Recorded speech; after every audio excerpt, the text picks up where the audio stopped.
Hello friends, welcome to my channel How To. In this video tutorial, I am going to explain how to change download location in Microsoft Edge browser. So let's start. First of all, open your Microsoft Edge desktop browser. Once you open your Microsoft Edge browser, then here you can see the three dots on your right hand side top corner. So click on the three dots. Once you click on the three dots, you can see the options like this. Then here you can see the option settings. So click on the settings option.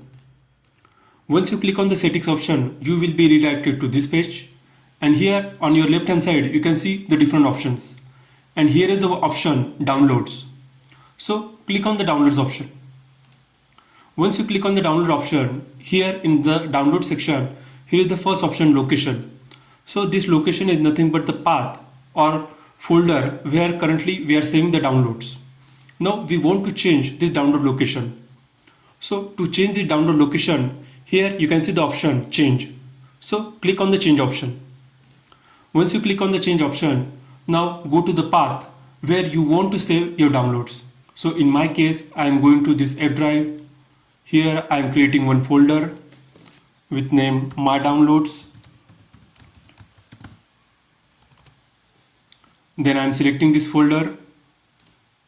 And here you can see currently my download location is in app drive my downloads folder. So in this way we can change download location in Microsoft Edge browser. So that's all. Thanks for watching my video. If you are new to my channel, please subscribe my channel How To. Thanks a lot.